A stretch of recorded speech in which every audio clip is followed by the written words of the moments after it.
अदालत उज़्मा supreme court of Pakistan ने जो पंजाब के इलेक्शन का केस था उसमें फ़ैसला सुना दिया है और बड़ा वाज़े क्लियर तारीखी आइनी फ़ैसला है। सबसे पहले तो कौम को मुबारक हो कि एक आइनी मसला हल हुआ है और आइन की बालादस्ती दोबारा से आज साबित हो गई है।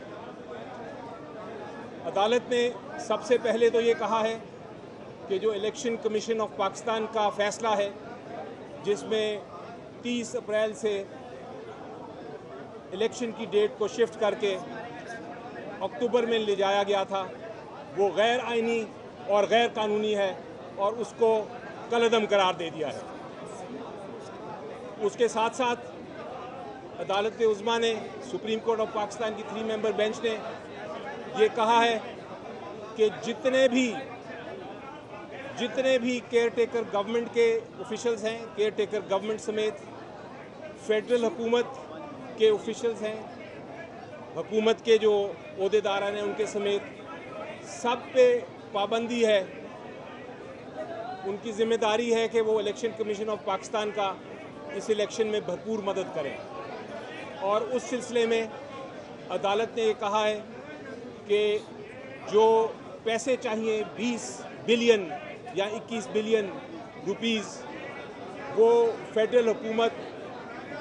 फराहम करेगी इलेक्शन कमीशन ऑफ पाकिस्तान को, और अगर उसमें उन्होंने ताख़ीर की तो इलेक्शन कमीशन ऑफ पाकिस्तान अदालत के पास वापस जाएगी और अदालत फिर जिसने भी नाफरमानी की हुक्म की उसके ख़िलाफ़ कार्रवाई करेगी। इसी तरह केयर टेकर हुकूमत, provincial government, IG police Punjab, उनको भी हुक्म फरमाया है और फेडरल गवर्नमेंट को भी हुक्म फरमाया है कि जहाँ जहाँ सिक्योरिटी के लिए लोग चाहिए, चाहे वो पुलिस के हों, चाहे आर्म्ड फोर्सेस के हों, चाहे रेंजर्स के हों, चाहे वो कोई और लोग हायर करने पड़े, सिक्योरिटी के लिए इलेक्शन कमीशन ऑफ पाकिस्तान को एक ख़ास डेट के अंदर सारी जो फैसिलिटी है फराहम की जाए। अदालत ने यह भी कहा है कि चूँकि 13 दिन की ताख़ीर हो गई थी इस गैर कानूनी गैर आइनी इलेक्शन कमीशन ऑफ पाकिस्तान के ऑर्डर की वजह से, चूँकि 13 दिन की ताख़ीर हो गई थी, इसलिए जो इलेक्शन प्रोग्राम जहाँ रुका था उधर से ही शुरू होगा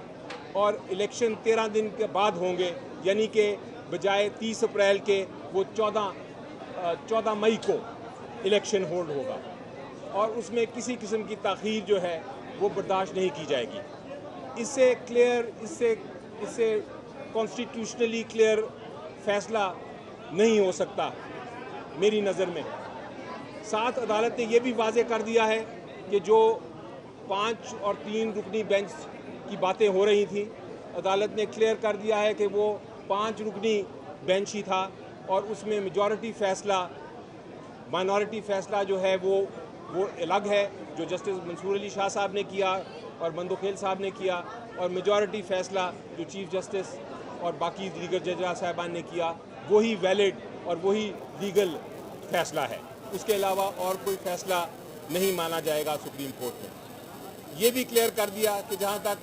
जस्टिस काजी फायज़ साहब ने जो जजमेंट दी थी जिसके अंदर एक कन्फ्यूजन थी कि क्या ये वाला केस रुकता है कि नहीं,